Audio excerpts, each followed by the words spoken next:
दोस्तों, द्वापर युग में श्रीहरि विष्णु ने श्री कृष्ण के रूप में अपना 8वां अवतार लिया था। कान्हा के जन्मोत्सव को जन्माष्टमी के रूप में मनाया जाता है।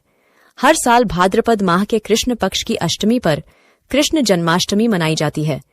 वीडियो में आगे बढ़ने से पहले अगर आप मेरे चैनल पर नए हैं तो कृपया मेरे चैनल को सब्सक्राइब करें ताकि मेरे चैनल द्वारा आपको सनातन धर्म से जुड़ी हर जानकारी मिल सके। श्रीमद् भागवत पुराण के अनुसार श्री कृष्ण का जन्म अष्टमी तिथि रोहिणी नक्षत्र वृषभ राशि और बुधवार के दिन हुआ था। इस साल जन्माष्टमी बहुत खास है क्योंकि इस बार कान्हा का जन्म दिवस बुधवार को ही मनाया जाएगा। हालांकि जन्माष्टमी की तिथि को लेकर कंफ्यूजन बना हुआ है। आइए जानते हैं जन्माष्टमी 6 या 7 सितंबर कब मनाई जाएगी। 6 सितंबर 2023 को गृहस्थ जीवन वालों को जन्माष्टमी मनाना शुभ रहेगा। इस दिन रोहिणी नक्षत्र और रात्रि पूजा में पूजा का शुभ मुहूर्त भी बन रहा है। लड्डू गोपाल का जन्म मध्य रात में ही हुआ था। कान्हा का जन्म मथुरा में हुआ था, इसलिए इस साल 6 सितंबर को ही मथुरा में भी जन्माष्टमी मनाई जाएगी। 7 सितंबर 2023 को पंचांग को वैष्णव संप्रदाय के लोग जन्माष्टमी मनाएंगे। साधु संत और सन्यासियों में कृष्ण की पूजा का अलग विधान है। शास्त्रों में पंचदेवों के उपासक यानी गृहस्थ संप्रदाय के लोगों के लिए कृष्ण की उपासना अलग तरीके से बताई गई है। इस दिन दही हांडी का उत्सव भी मनेगा और पूजा की अवधि 46 मिनट की होगी। पूरे भारतवर्ष में जन्माष्टमी की धूम हर तरफ देखी जा सकती है। कान्हा जी के जन्मदिन के इस मौके पर देश भर में धूमधाम से सजावट की जाती है। भगवान श्री कृष्ण के इस पर्व को देश में ही नहीं अपितु विदेशों में भी बड़ी धूमधाम से मनाया जाता है। कृष्ण जन्माष्टमी कई देश के अलग अलग हिस्सों में रह रहे भारतीयों और विदेशियों के द्वारा मिलजुल कर मनाया जाता है। मथुरा के वृंदावन में देशवासियों और बहुत अधिक संख्या में विदेशियों द्वारा जन्माष्टमी मनाया जाता है। कृष्ण भगवान के भक्त हिंदू ही नहीं बल्कि अन्य धर्म के लोग भी होते हैं। बहुत बड़ी मात्रा में विदेशी क्रिश्चियन वृंदावन आकर भगवान कृष्ण के भक्ति में रंग जाते हैं और बड़े हर्ष उल्लास के साथ श्री कृष्ण जन्माष्टमी को मनाते हैं। देश के अलग अलग हिस्सों में विशेष अंदाज में भक्ति संगीत से कान्हा जी को उनके जन्मदिन के उपलक्ष्य में शुभकामनाएं दी जाती हैं। गोविंदा बाल गोपाल कान्हा गोपाल जैसे लगभग 108 नामों से पुकारे जाने वाले भगवान श्री कृष्ण युगों युगों से हर दिल में बसते हैं। उन्होंने पृथ्वी पर एक आम मानव की तरह जन्म लेकर पृथ्वी को दुष्टों के संहार से बचाया। इसलिए हजारों वर्षों से जन्माष्टमी के पर्व को पूरी श्रद्धा के साथ हिंदुओं द्वारा महोत्सव के रूप में मनाया जाता है।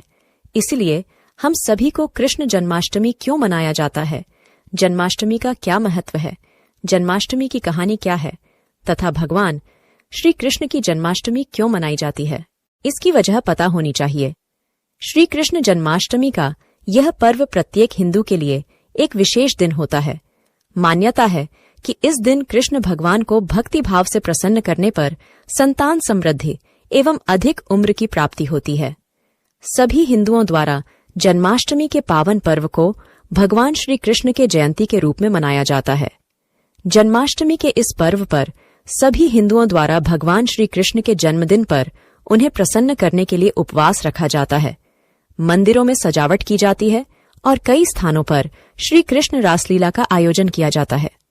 कृष्ण भगवान का जन्मदिन हिंदू पंचांग के अनुसार भाद्रपद माह के कृष्ण पक्ष के 8वें दिन हिंदुओं द्वारा प्रतिवर्ष कृष्ण जन्माष्टमी के रूप में मनाया जाता है। दोस्तों, क्या आपको पता है कि जन्माष्टमी क्यों मनाया जाता है?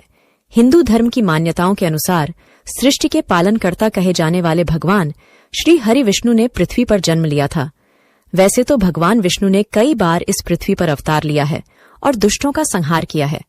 श्री कृष्ण भगवान विष्णु के 8वें अवतार हैं जिन्होंने इस पृथ्वी पर जन्म लिया था और कृष्ण जी के जन्मदिन के इस शुभ अवसर पर इस दिन को जन्माष्टमी के रूप में मनाया जाता है। भाद्रपद माह में कृष्ण पक्ष की अष्टमी को मध्य रात्रि में मथुरा नगरी में भगवान विष्णु ने पृथ्वी पर अपना अवतार लिया। उस समय मथुरा के राजा अत्याचारी कंस के प्रहार से प्रजा काफी दुखी थी। इसलिए इस दिन दुखियों के रक्षक भगवान श्री कृष्ण स्वयं पृथ्वी पर अवतरित हुए थे तथा उन्होंने कंस का वध किया। जन्माष्टमी के पर्व पर होने वाली चहल पहल पूरे भारत में देखी जाती है। इसके साथ साथ विदेशों में रहने वाले भारतीय भी वहां जन्माष्टमी के पर्व को धूमधाम से मनाते हैं।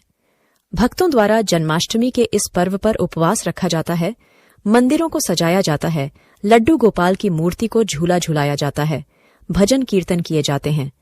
इसके साथ ही अनेक स्थानों पर युवाओं में इस दिन दही हंडी तोड़ने का जोश देखा जाता है।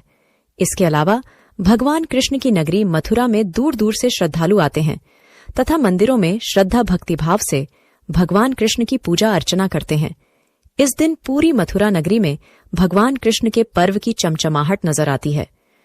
मंदिरों को फूल मालाओं से खूब सजाया जाता है। रात में मंदिरों में लगी लाइटों से कृष्णा नगरी भव्य लगती है। हम सभी जानते हैं कि भगवान कृष्ण अपनी बाल काल में नटखट और शरारती थे। उन्हें माखन खाना बेहद प्रिय था, जिसके लिए वो दूसरों के मटकी से माखन चुराकर खाते थे।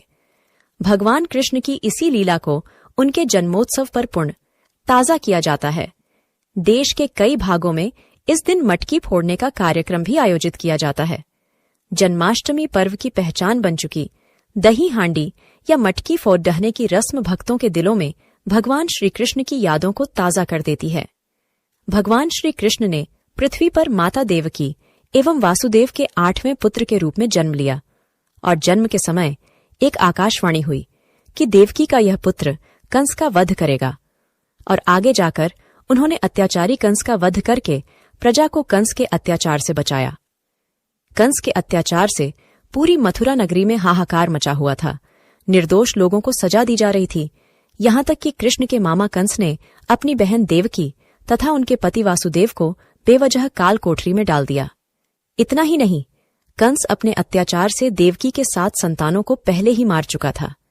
दरअसल कंस को एक मुनि द्वारा यह बताया गया था कि देवकी की 8वीं संतान ही उसकी मृत्यु का कारण बनेगी।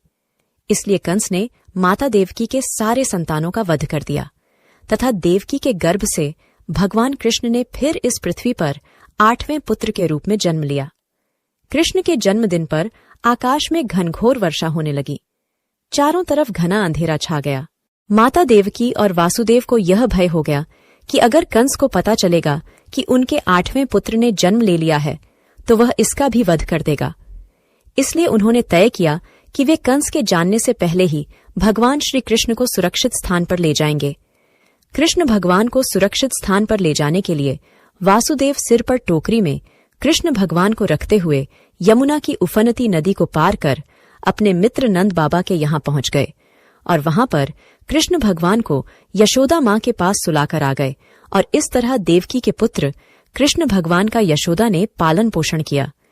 इसलिए कहा जाता है कि भगवान कृष्ण की 2 माताएं थीं, देवकी एवं यशोदा।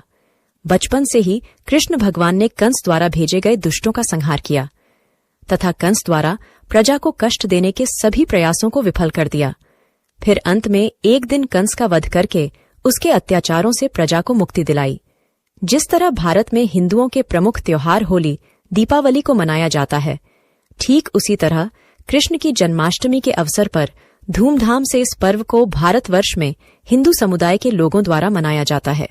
देश के प्रत्येक राज्य में अलग अलग तौर तरीकों से जन्माष्टमी की पूजा कर भगवान श्री कृष्ण को प्रसन्न किया जाता है।